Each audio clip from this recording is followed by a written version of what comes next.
Hello everyone, welcome to Radhamma vlogs. So part 1 అయితే చూసే ఉంటారు కదా, ఇదైతే పార్ట్ 2. ఇవైతే రికార్డ్స్ అన్ని సబ్జెక్ట్స్ అయితే కంప్లీట్ చేశాను, కానీ ఒక వెబ్ టెక్నాలజీ సబ్జెక్ట్ అయితే ఉంది. అవైతే ప్రాక్టికల్ బుక్ ఒకటి, రికార్డ్ ఒకటి, రెండు అయితే రాసేటివి ఉన్నాయి. అవైతే ఎగ్జామ్స్ అయిపోయాక అయితే రాద్దామని అయితే ఉన్నాను. ఈ పేపర్స్ అయితే ఈ బుక్స్లోవే. సో మిగిలినవి అయితే చింపేసుకున్నాను. ముగ్గులు వేయడానికి పనికి వస్తాయని తీసేసుకున్నాను. మనం ఇంత కష్టపడి రికార్డ్స్ రాస్తే వాళ్ళు చూస్తారో చూడరో అనేది అయితే తెలీదు. సో అందుకని అయితే పేపర్స్ అయితే చింపేసుకున్నాను. మీరు కూడా నాలానే చేస్తారా? ఇక ఈ రికార్డ్స్ అయితే పక్కన పెట్టేద్దాం, మళ్ళీ ఎగ్జామ్స్ అయ్యాక అయితే తీస్తాయి ఈ రికార్డ్స్ బయటికి. నేనైతే మెటీరియల్స్ అయితే కొనుక్కొని వచ్చాను, అవైతే ఇప్పుడు తీస్తున్నాను. అన్ని సబ్జెక్ట్స్ అయితే తెచ్చుకున్నాను. మీరు మెటీరియల్స్ కాలేజ్లో కొంటారా లేదంటే బయట సెకండ్ హ్యాండ్ బుక్స్ కొంటారా కామెంట్ చేయండి. నేనైతే సెకండ్ హ్యాండ్ బుక్సే కొంటాను. ఇదైతే నా ఫేవరెట్ సబ్జెక్ట్, బిజినెస్ స్టాటిస్టిక్స్. మాకైతే టోటల్గా 7 సబ్జెక్ట్స్ ఉన్నాయి 4th సెమ్లో. ఈ వెబ్ టెక్నాలజీ బుక్ అయితే మా అపూర్వ కాలేజ్ వాళ్ళే ప్రిపేర్ చేస్తారని అయితే మా సార్ చెప్పాడు. సో అందుకనే అపూర్వ పబ్లిషర్స్ అని ఉంటుందని అన్నారు.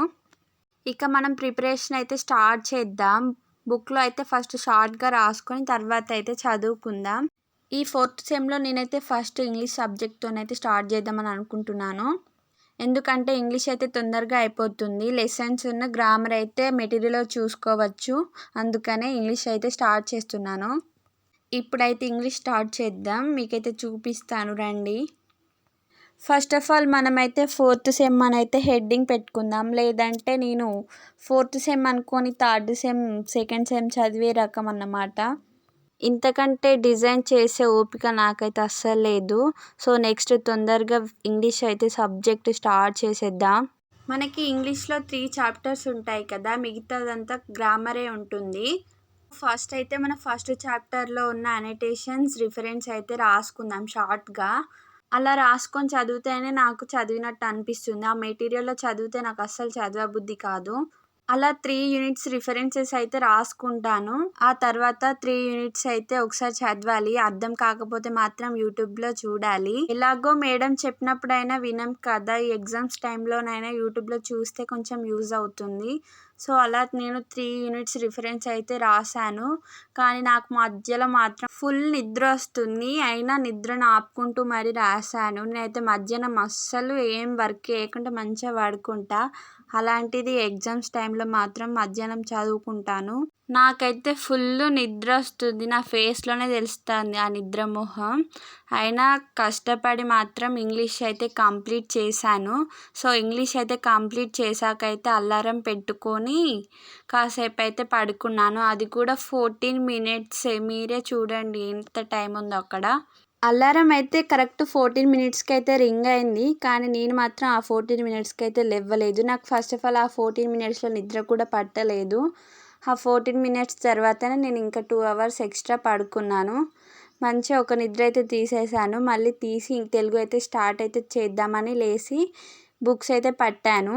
తెలుగు మెటీరియల్ అయితే తీసుకొని ఫస్ట్ ఎన్ని చాప్టర్స్ అయితే ఉన్నాయి, ఎన్ని చాప్టర్స్ చదువుకుందామని అయితే నేను చూశాను.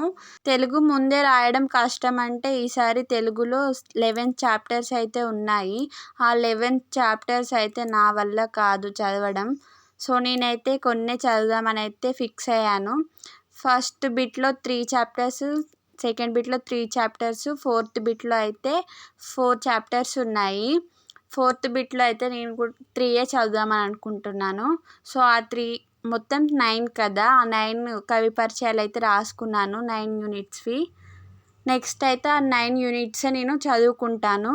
అలాగే సందర్భ సాహిత్య వాక్యాలు కూడా చూసుకుంటాను. అలా రాస్తూ ఫైనల్గా 9 యూనిట్స్ కవి పరిచయాలు అయితే అయిపోయాయి. సో ఫైనల్గా ఈరోజు అయితే మొత్తం 2 సబ్జెక్ట్స్ అయితే అయిపోయాయి.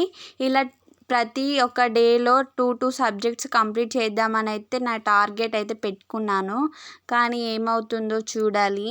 అలా ఇంగ్లీష్ అండ్ తెలుగు అయితే ఈరోజు కంప్లీట్ చేశాను. Next income tax and web technology. ఇప్పుడు మనకి ఎగ్జామ్ పేపర్లో 12 marks bit and 4 marks bit ఉంటుంది కదా, అది కూడా 5 units. So 5 units 5 long questions and 5 units 5 short questions అయితే రాసుకుంటాను షార్ట్గా. అలా ఓన్లీ 10 క్వశ్చన్సే కాకుండా ఇంకా ఎక్స్ట్రా కూడా రాసుకుంటాను. ప్రతి ఒక్క సబ్జెక్టు కూడా షార్ట్గా నాకు అర్థమయ్యేలాగా అయితే రాసుకుంటాను. మెటీరియల్లో చూసి చదివేదానికంటే ఇలా నోట్స్లో రాసుకొని చదివితేనే నాకు ఈజీ అనిపిస్తుంది. సో అందుకనే నేను ఇలా రాసుకొని చదువుతాను. మాకు ఇప్పటికి 3 సెమ్స్ అయితే అయిపోయాయి. ప్రతి సెమ్లో అయితే 80% గ్రేడ్ అయితే వచ్చింది. సో అందుకనే నేను ఇలా రాసుకొని చదువుకుంటాను. ఇలా షార్ట్గా రాసి ప్రిపేర్ అయినందుకే నాకు 80% గ్రేడ్ వచ్చిందని మీకైతే యూజ్ అవుతుందని చెప్తున్నాను. మళ్ళీ నెక్స్ట్ వీడియోలో అయితే కలుద్దాము.